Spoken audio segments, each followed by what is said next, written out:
मैं आदी हो चुका हूँ आप लोगों की गालियों से और बद्दुआएं से।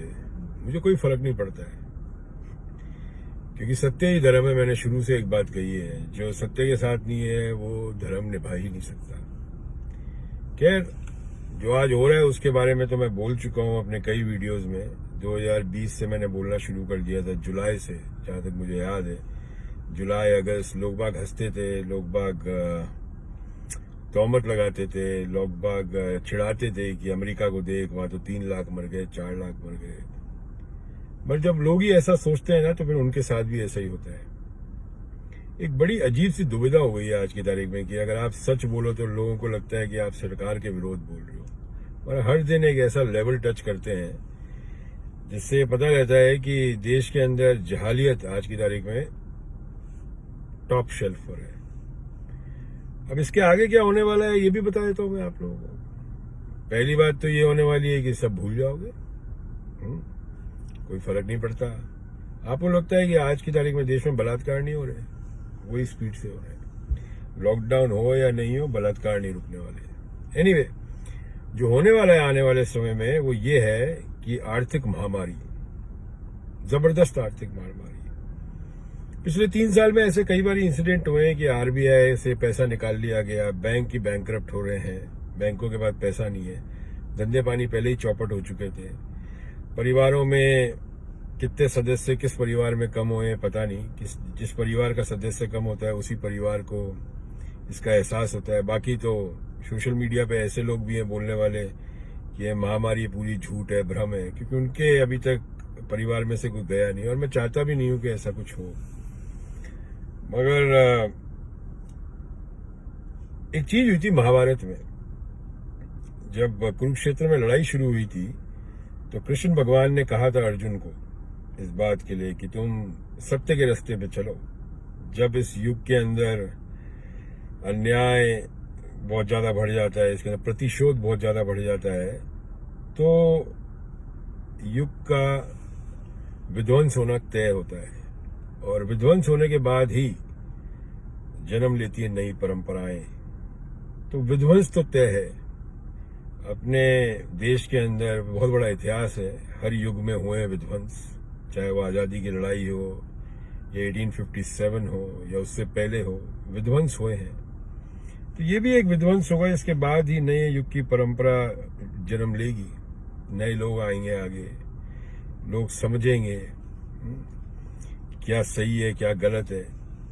पहले भी आप लोगों को धर्म के बीच में लड़ाया गया, आज भी आप लोग धर्म के बीच में लड़ते हैं। कोरोना से तो आप लोग कोई लड़ नहीं रहे हैं, न सरकार लड़ रही है। सरकार ने तो अपने हाथ ऊंचे कर लिए। अब सरकार के बस की बात नहीं है। अगर ये कर सकते हैं तो आप लोग ही कर सकते हैं। अब कितना कम नुकसान हो वो है, नुकसान तो तय है, मगर एक परिवार में 1 जाता है, 2 जाते हैं, 3 जाते हैं, वो आपके हाथ में ही है। अब सरकार के हाथ में नहीं है, सरकार ने अपने हाथ लंबे कर लिए।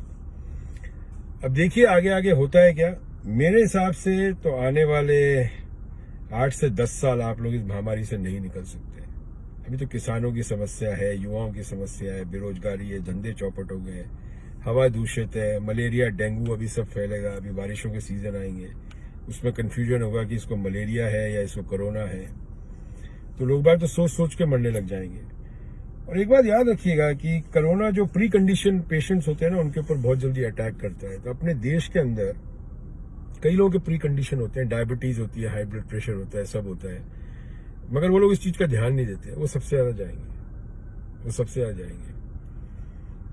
अपना ध्यान रखिएगा। मैं तो और कुछ नहीं बोल सकता, और आप लोगों के लिए दुआई मांग सकता हूँ, चाहे वो अंधभक्ति क्यों ना हो।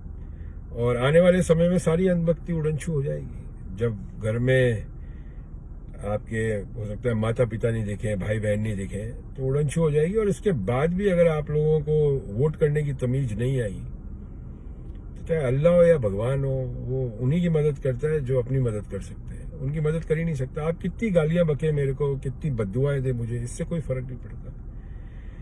हम तो महाकाल के भक्त हैं, हम अल्लाह के भक्त हैं, हम शिव जी के भक्त हैं, हम सबके भक्त हैं। जो सत्य है हम तो उसके भक्त हैं। अब चाहे वो लेफ्ट का हो, राइट का हो, सेंटर का हो, इससे हमें कोई लेना देना नहीं है। दूसरे देश पे तोहमत लगा के, दूसरी पार्टियों पे तोहमत लगा के तो आप इस कोरोना से कभी नहीं जीत सकते, कभी नहीं, सवाल ही पैदा नहीं होता है।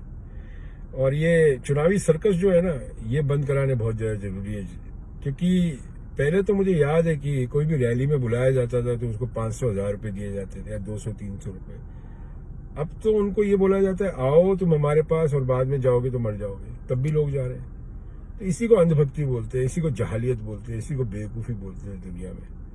जैसे ट्रंप ने यहाँ करा था, ट्रंप के जितने भी इवेंट हुए थे उसी टाइम कोरोना का एकदम स्पाइक हुई थी अमेरिका में। सुपर स्प्रेडर्स है। ट्रंप को तो हम लोगों ने ठिकाने लगा दिया, ठीक है। हम तो 4 साल में सीख गए। जब भी ये देश बहुत आगे है, ये बहुत जल्दी अपनी गलतियां सीख जाता है, अपन नहीं सीखते। खैर, नोटबंदी की लाइन में 156 मर गए, किसान मर गए 300, कितने जवान मर गए, अभी फिर मर गए जाएंगे 1-2 लाख लोग। क्या फर्क पड़ता है? भेड़ बकरियां हैं, थोड़ी मर जाएंगी तो क्या फर्क पड़ता है? कुछ फर्क नहीं पड़ता। अमीरों के बच्चे तो मैं तो शुरू से बोलता हूँ, अमेरिका लंदन में है, सब वीवीआईपी अरेंजमेंट्स हैं, उनके लिए बिस्तर है, वेंटिलेटर है, ऑक्सीजन है, सब प्रोवाइडेड है। मुझे पूरा अंदाजा है कि दिल्ली में ऑक्सीजन की हम जितनी कोशिश कर सकते हैं हम लोग कर रहे हैं। तो मुझे अंदाजा है इस बात का, जब फोन मुझे आता है और सामने से आवाज आती है ऐसी कि उसको सांस नहीं आ रही, तो समझ नहीं आता है कि किया अगर करें तो करें क्या। जब आपको कोई अगर फोन करे और इस तरह बोले मुझे बचा लो और मुझे सांस नहीं आ रही, तो आप क्या कर सकते हो? इंसान होने के नाते आपके जहन में क्या आता है? कभी सोचा है आप लोगों ने? वो एक्सपीरियंस नहीं है आप लोगों को। हम क्या करते हैं देश में, हम क्या नहीं करते, वो सब बातें छोड़िए।